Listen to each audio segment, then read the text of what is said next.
Hello, my name is Carter Holton. I'm a senior at New Caney High School, and this is another segment of Conversations with Mr. Calvert. Mr. Calvert, thank you for being here. How are you doing? I'm doing great today. How are you doing, Carter? I'm doing pretty well. Just to start off, I know New Caney ISD has called for a bond election. You know, I've heard a little bit about this, but for our viewers, could you just start by talking about what a bond election is and how school districts use bonds? Sure. A bond election is us as a district going out to our voters and, asking for their authorization to go sell school bonds. Those bonds are what we use to build new schools, renovate existing schools, go buy land to build more schools. It's really the only mechanism that a school district has to fund those big capital projects like, a new elementary school or, addition to a high school or middle school, things of that nature. So that's what we're doing. We're going out on May 6th, asking our community to authorize us to issue $695 million worth of bonds so we can keep up with the growth of our district. All right, so if approved, what specific impacts would this bond program have on the district? Well, this specific bond program, like I said, it's $695 million. It's a really large number. It's divided up into two props, a Prop A and a Prop B.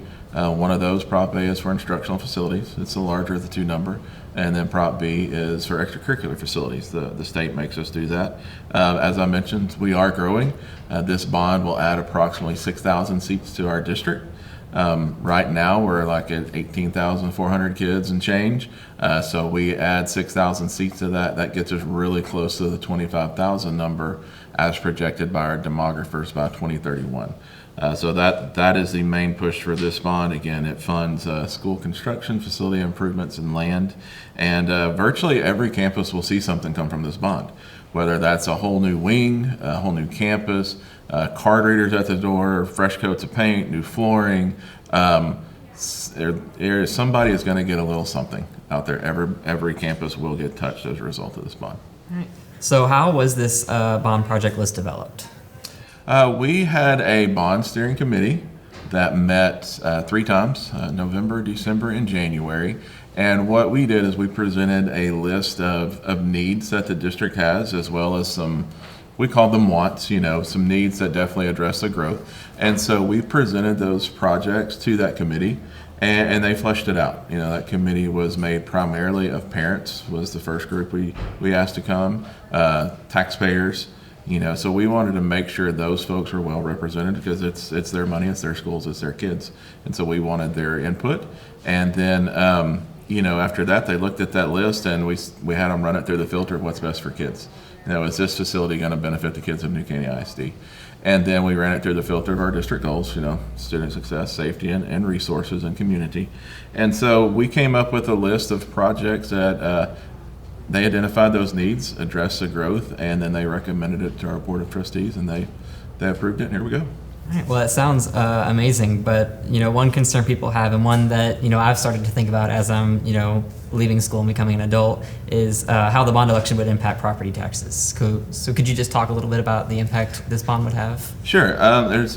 Need to make the distinction between your property tax bill and the property tax rate.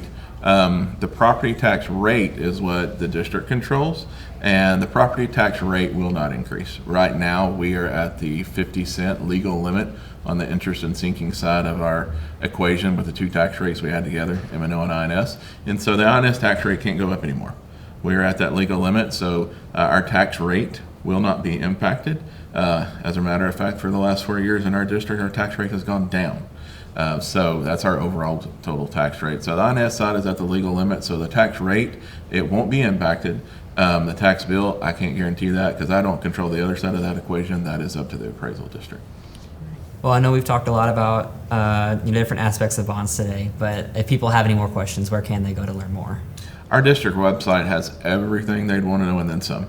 It's got a timeline of potential or about the projects on there. It's got tax implications. It's got great explainer videos about school finance. How does it work? It's got great examples on there. So I would look towards New Caney ISD website. There's a big section on there that says Bond 23. It's got an FAQ thing on there, a section. It's not set in stone. So if somebody has a question, I would encourage them to email us and we can add it to that FAQ because we want our voters to be informed when they go to the ballot box to cast their vote. Right. So on that topic, how can people get involved in the bond process? I think it goes back to just getting informed.